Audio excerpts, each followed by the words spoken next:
Hi, it's Friday the 30th of April, and firstly I'd like to apologise for not making a video last Friday, which was the 23rd. I had a bit of a dental emergency. This is an old lady thing, it feels like an old lady thing. I've got a top palate which just has a couple of teeth on it, and kind of feels a bit like justice because I broke it, completely snapped it, eating ice cream. I shouldn't have been eating ice cream, so that's why I say it feels like a bit of justice.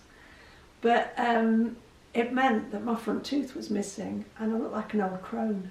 And I lisped. I couldn't get a sentence out without lisping really badly. So I chose not to make a video last Friday. But I can report back on what happened weight-wise. I had a bit of a better week, as in I wasn't skipping as many meals. I still wasn't right on plan. I wasn't probably on plan 60% of the time. I want to be, my head wants to be, but my heart's just not in it. So I got weighed on the Friday and I got to maintain, which in some ways felt like, I really felt like I needed or deserved to lose half a pound, but no, to be truthful, if I'm going to lose half a pound and not work the plan, then my head's going to get into a mental state where I start conning myself.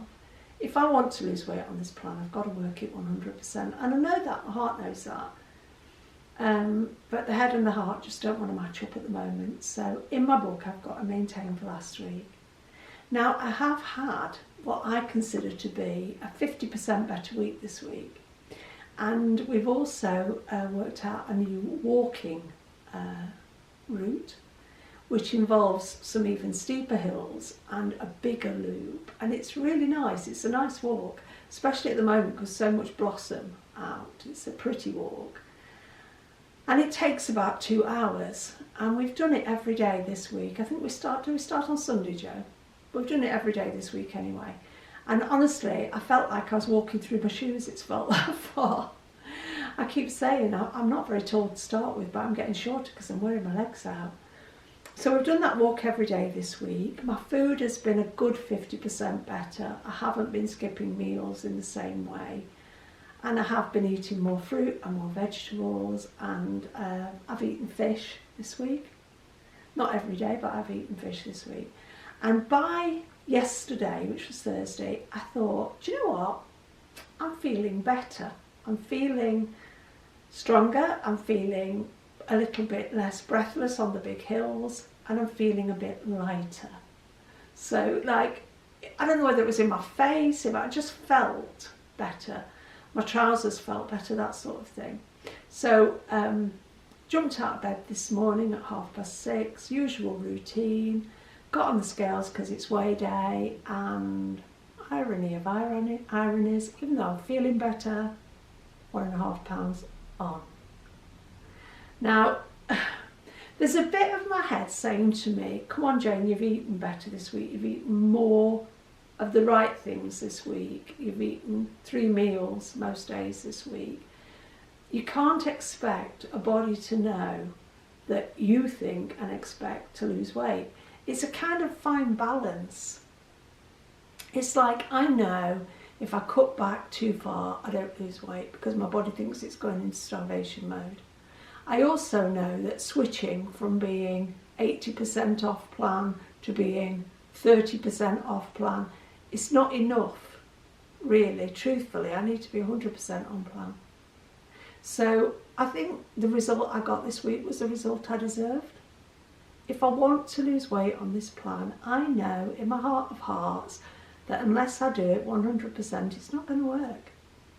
So 1.5 pounds on, and I'm not devastated because although I put 1.5 pounds on, I do genuinely feel better.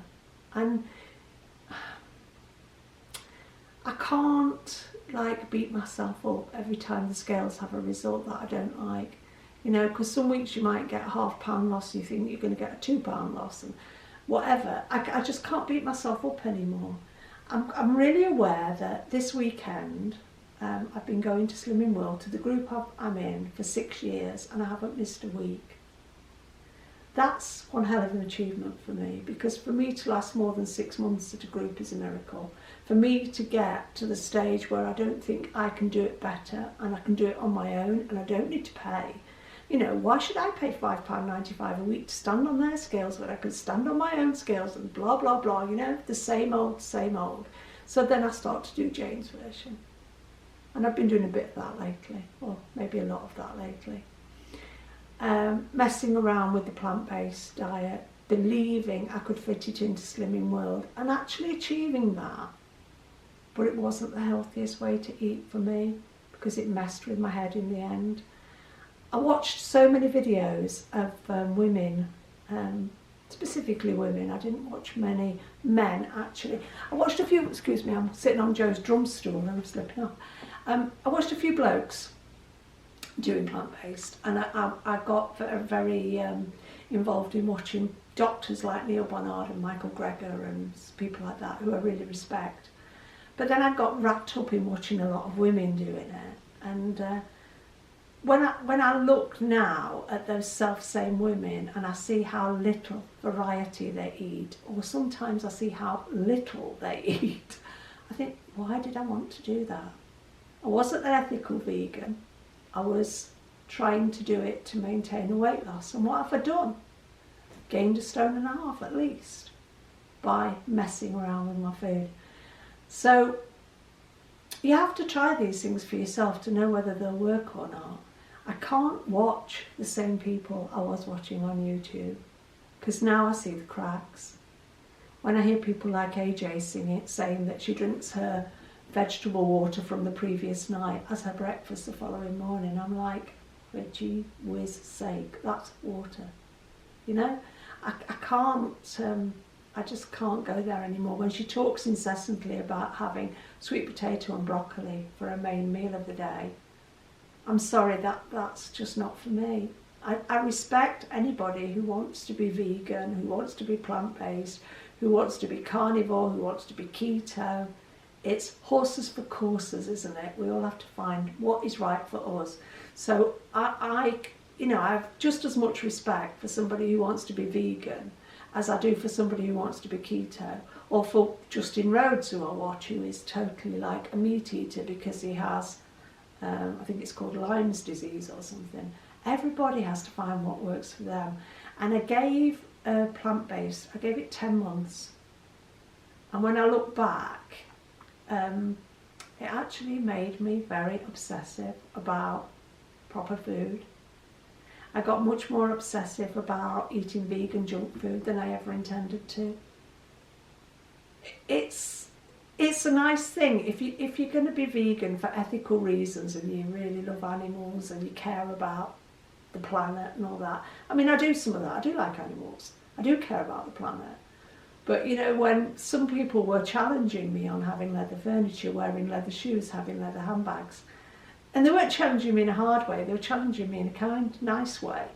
I'm not going to give up having leather furniture. I'm not going to give up wearing leather shoes to say I'm a vegan.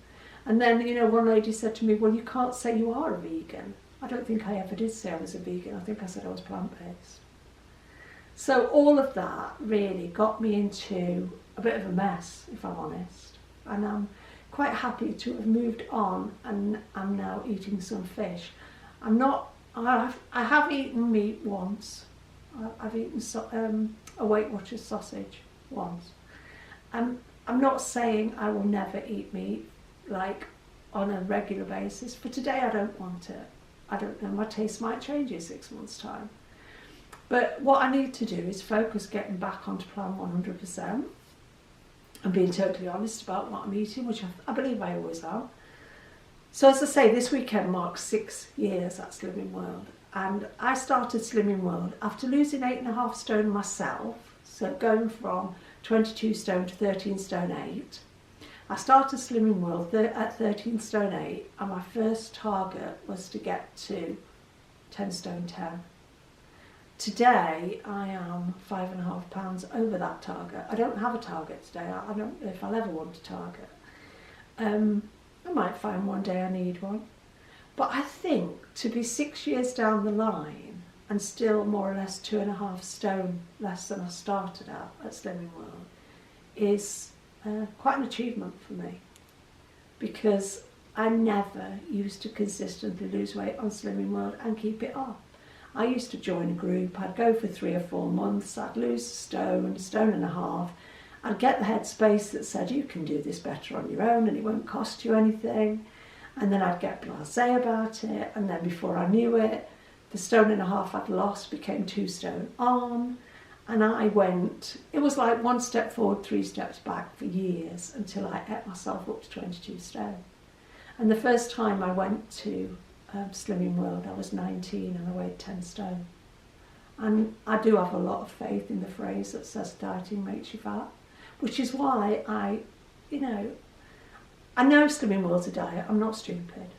It's a diet. Let's call it a diet. Let's be realistic. But it's a diet that can become a lifestyle. I really believe that. Whereas some of the other diets that I've tried over the years, like the Lipotrim, 8.5 stone off in 8 months and then put it all back on and a bit more besides in 5 or 6 months. The banana diet. I was telling Joe the other day, I once did a coleslaw and cheese diet. I've done everything. I've made them up myself. I've followed books, I've followed TV programmes, I've followed all sorts of diet guides. But I've never had the success with anything else that I've had with Slimming World. So I'm in it for the long haul. I'm not perfect, I'm not perfect, I'm far from perfect. But I think sometimes sometimes I try too hard. And I think sometimes, and instead of looking at being the best I can, I just need to be looking at doing better than I did yesterday. And just keep moving forward until I'm back in that groove, until I've worked myself down into a deep enough groove that it becomes my normal lifestyle again. And it was my normal lifestyle for a long time. I was at Target for 5 years, and I haven't lost faith in the plan, and I haven't lost faith in my ability to work the plan. So it's going to say in the title of this video today, weigh in plus an announcement. The announcement is that for a while I've been contemplating doing a podcast. And I look at all the podcast platforms, Amazon and all the different things, and I think, oh gosh, that's so complicated. So just do it on your YouTube channel, Jane, but kind of change the way we've recorded it, in that I use a Canon camera for this, for vlogging. But we've recorded our first podcast, and it will be going out tomorrow about 9 a.m. and hopefully there'll be one on the 1st of every month, because the 1st of May tomorrow. So please, if you've watched this video and you've got time, will you have a listen to the podcast and give us some feedback? The podcast isn't just me. This is Jane on Slimming World. The podcast is Jane and Joe. And it doesn't say Jane and Joe on Slimming World, it just says Jane and Joe. So we don't know where it might go. So if I can ask you, if you watch this video, will you then look out for a podcast, which is just the May podcast from Jane and Joe. It'll be on this YouTube channel. We've recorded it in a different manner, as in we've used microphones and computers and I don't know what else, Procreate and different things to try and put together what we see as a simple podcast. So if I can leave that with you and ask those of you who follow me to, give us a chance, give us a go, and give us a bit of feedback if you don't mind. So that's basically it for today. We're just about to go and walk our route when Joe's drunk his coffee and sorted himself out. We'll upload this video now, and from next week we've made a decision to go back to weighing on a Saturday in preparation for our groups opening up again. We've got the pay and weigh groups at the moment, but I've made the decision I'm not going back to group until we've got the proper traditional group up and running. I can't see any point in us driving several miles to pay our money and step on their scales when I can pay my money and step on my own scales and save the petrol, basically, and the time. Because I get up and I weigh in at, say, 6:45 in the morning. If I've got to wait till 10 o'clock to drive to a pay and weigh group, that's eating 3 hours into my day, and that's 3 hours I could be, you know, out doing a walk or doing something else. So that's where I'm at, basically. I'm sitting on Joe's drum stool. And then, you know, I learned something this week that I didn't know. We've had drums around our lives for years, on and off. And I didn't know a drum stool is not a drum stool, it's a drum throne. So here I am today, sitting on a throne. We'll be back next week. Take care, and please look out for our podcast. Stay safe. Bye.